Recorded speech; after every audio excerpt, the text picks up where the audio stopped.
je parle d'ici, c'est d'avoir des moyens qu'il faut afin de rendre la fête belle. Alléluia. Et c'est pour cette raison que le Seigneur qui nous a dit de lui apporter une offrande pour construire le tabernacle. Hier, aujourd'hui, il nous le demande à nouveau. Et dans ce deuxième verset, il a dit, lève-toi. Celui qui doit apporter l'offrande à l'Éternel doit se lever. Il faut qu'il se lève. Se lever pour que la lumière vienne et que les ténèbres fuient sa vie. Et nous n'allons pas seulement écouter, nous asseoir pour dire Dieu a dit de nous lever. Non, il a dit quand vous priez, vous devrez agir. Si on ne prie pas, le monde diabolique, les ténèbres qui nous envahissent, nous ne ferons pas cadeau. Il va falloir qu'on se lève comme une seule personne pour que l'objectif soit atteint. Lorsque le Seigneur doit être glorifié, vous allez constater qu'il va y avoir forcément problème. Mais il faut que Dieu soit glorifié. Il veut se glorifier dans la vie de tous ceux qui sont obéissants, qui vont se laisser avertir par lui. La trompette sonnera, c'est vrai.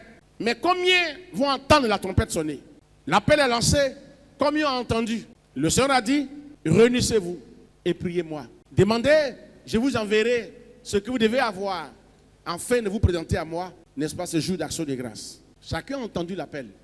Mais tous ceux qui ont donné de la considération pourront se présenter à Dieu et obtenir de la part de Dieu quelque chose de positif. Or, lorsqu'un enfant s'approche de Dieu avec un bien, c'est par obéissance. Ça doit être une joie pour l'enfant de se présenter à son père avec un don. Tout enfant digne de ce nom doit se sentir heureux de s'approcher de son père avec un cadeau à la main. Notre obéissance dépendra de nos entendements. Si on a entendu avec une oreille positive, notre engagement sera positif. Si on entend avec une oreille négative, notre engagement sera négatif. Et vous n'êtes pas à l'abri. La mort peut passer sans que vous ne vous rendiez compte. Cette mort-là, c'est une mort qui marche contre le matériel, contre l'élévation. C'est une mort qui va contre tout ce qui est bénédiction. Et lorsque la mort s'élève contre les bénédictions, vous allez voir que toute bénédiction deviendra malédiction. Après le passage de la mort. Nul ne peut résister, nul ne peut tenir ferme si ce n'est le Seigneur Jésus-Christ Nazareth. Nul ne peut marcher car il n'existe pas des armes qui puissent aller contre l'esprit de mort si ce n'est que le Seigneur Jésus-Christ Nazareth. Il a dit, mort, où est ton aiguillon? Christ est mort et le troisième jour il est revenu à la vie. Et lorsque la mort se manifeste dans le domaine matériel et financier et qu'on refuse que la mort s'installe chez nous, nous avons la possibilité de crier à Jésus-Christ que lui est passé par la mort et il a triomphé de la mort. Alléluia. Frère, on ne te demande pas, pardon, viens à l'église. Quand ça va chauffer, tu vas venir à l'église. Quand tout va commencer à se sécher chez toi. Tout ce que tu entreprends, quand tout va commencer à te lâcher, tu considéreras qu'il n'y a plus rien qu'on peut trouver dans le monde, si ce n'est qu'à l'église. Ta fuite sera terrible. Nous devons être des hommes et des femmes obéissants à Dieu. Dieu ne fait pas la demande au monde païen. C'est à ses enfants qu'il demande, parce qu'il a droit sur nous. Et quand nous allons refuser de l'obéir et de faire ce qu'il demande, c'est en cela qu'il va tourner ses regards maintenant vers le monde. Et il trouvera des hommes et des femmes qui vont participer à la construction de sa maison. Et on aura perdu. Il y a des gens qui ont puits de pétrole. Il y a des gens qui ont des taxis, qui ont des véhicules, qui ont des camions de transport.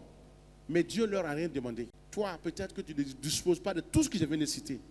Mais c'est ton argent qui demande. Ne dis pas que tu es fort. Ne dis pas que tu es meilleur. Il ne faut pas t'enorgueillir. C'est une simple grâce que tu as. Et quand il n'y en a pas, on peut crier à Dieu. Il dit, demandez-moi, vous recevrez, je vous donnerai. On ne doit pas murmurer. On crie à Dieu. Seigneur, tu m'as dit de te donner. Mais je voudrais savoir où se trouve mon argent pour que j'aille prendre afin de te servir avec. Et j'ai dit que si Dieu, sachant que tu n'as rien, mais qui te demande d'apporter quelque chose, estime-toi heureux. Estime-toi heureux et réjouis-toi. Moi, j'ai vu la cité ici comme la terre promise. Et quand je regardais, je suis retourné encore dans les écrits, j'ai constaté que la terre promise, les 12 tribus d'Israël n'ont pas possédé chaque tribu à sa terre immédiate. Il y a eu la lenteur dans la possession de leur terre. Et les gens pensaient, comme on dit, que ça, là coule le lait, le miel. Chacun va arriver, on va commencer à recueillir. Ce sera facile. On ne travaillera plus parce que là, ça coule le lait, le miel. Le Seigneur a dit, c'est vrai, c'est une terre fertile, mais il va falloir d'abord travailler. Il va falloir mettre ces projets en place. Et beaucoup d'hommes ont pensé qu'à notre arrivée ici, ils n'auront plus d'efforts à fournir, car Dieu a promis de nous visiter. Laisse-moi te dire que tu as encore d'efforts à fournir. Ta terre, jusqu'ici, est entre la main des géants. Certes, tu es arrivé à la cité. Si tu dors et que l'air ténèbres t'a envoyé que tu ne te lèves pas, la lumière ne viendra pas. Si la lumière ne vient pas, la victoire ne viendra pas. Quand on nous regarde, on ressemble à un arbre, un baobab. Et à tout bout de champ, ce baobab peut être déraciné.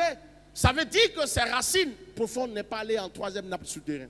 Le vent peut souffler. Mais si un baobab venait à se déraciner et ne plus jamais se repositionner, ça veut dire que la force du baobab dépend. Si on arrive à t'enlever, c'est que tu es un chrétien de nom. Tu n'étais pas raciné en Christ. Ça, je te dis la vérité. Je te regarde tout droit dans les yeux, je te le dis. C'est blessant. C'est humiliant. Ces gens de chrétiens, si on vous croit sur le chemin, avec une âme à la main, on vous pose la question, vouliez-vous suivre le Seigneur Jésus-Christ? Certains ont dit, moi-même, c'est maintenant que je voulais m'engager. J'avais entendu parler, je ne suis pas encore chrétien. Pourtant, viens te baptiser. Et si on te fuit, on verra ta carte de baptême. Christ a dit, trouverai-je encore la foi sur terre? C'est une question.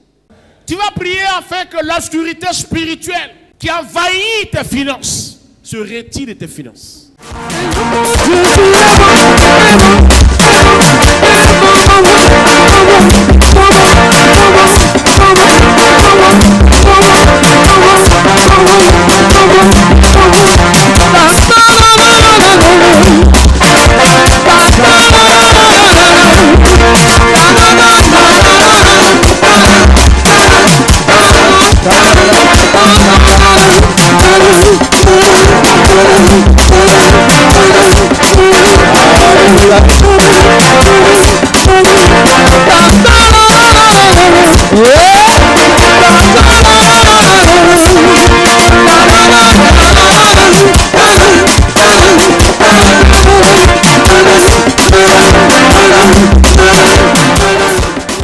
Le sang de l'agneau couvre tout et chacun de nous et que toutes les bénédictions soient manifestes dans nos vies au nom de Jésus-Christ.